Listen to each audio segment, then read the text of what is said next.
Think about Esther in the book of Esther. What made Esther's life so different? What enabled her to save her people? What put her in the place of prominence in a land that was not her land? What made her queen?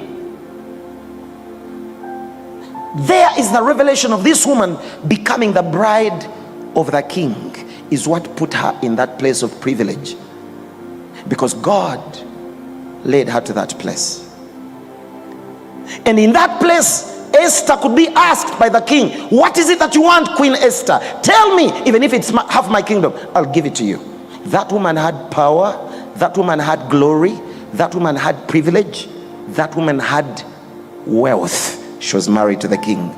What did Esther find? She found love from the king, and that is what changed her life and her people's lives. Can love be the answer to everything? Yes.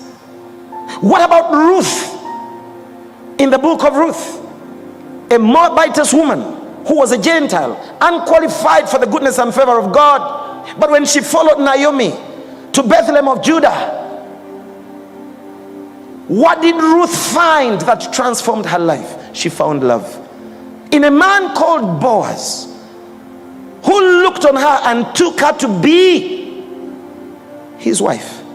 Ruth, days before that, she was picking and begging and gleaning from the garden of Boaz. She was a beggar. She was a street gleaner. One day I'll bring you lessons from the book of Ruth. She was a gleaner. She was among the poor. When the children of Israel gathered, the Lord told them, leave behind remnants after your harvest for the poor. Ruth was so poor. Ruth was such a stranger. She came gleaning after the servants of Boaz. She was even behind. Listen, a servant of a rich man in Israel was a servant. Ruth was even behind the servants. She was a dog, according to God's language in those days concerning the Gentiles. What is it that changed Ruth's life? What did Ruth find? Ruth met this man. This man married her. This man made her his wife. And the Moabitess woman, the stranger, the dog, the moment she found love, she became greater than the servants who were dropping remnants for her. The people who dropped remnants for her, she became the one who signs their paycheck. She became Mrs. Boaz. Ruth's name is in the genealogy of Jesus Christ, because that woman found love. Everybody in the scriptures that found love turned their life around. Not just a little improvement, total absolute transformation of life. Everybody who found love. David was the youngest among his brethren. So young, he was not considered worthy to be called to the sacrifice when the man of God came visiting. David was so miscellaneous in his family. Nobody cared that a prophet comes to visit. David should be present. But Jesse had named this boy a name and he hadn't paid attention. David means beloved of Jehovah, beloved of God. And when the man of God came, he could not have the feast without David, because David, God had said to the man, I have found a man after my own heart.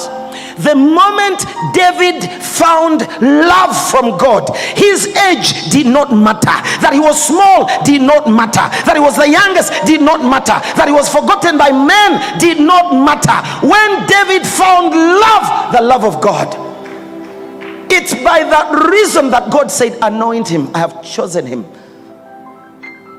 to be shepherd over my people.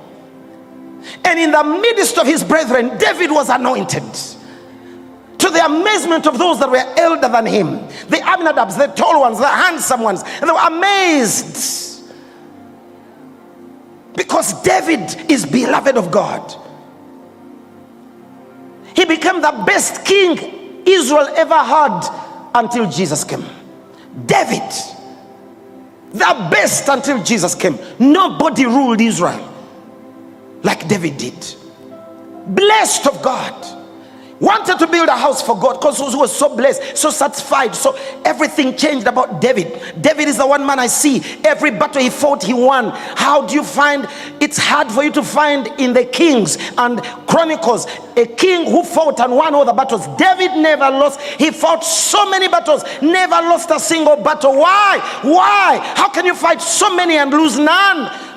Beloved of God, chosen of God, anointed of God, persecuted by Saul but unbeatable, persecuted by Philistines, unbeatable, betrayed by his own children, unbeatable, the closest of David and those that were far from him. One time he was so surrounded. You read the Psalms and you see the heart of David. Lord, how long, oh Lord, will you give me over? How long? And you read the Psalms and you think David came so close to being destroyed, but because he had found love, that man could not be beaten.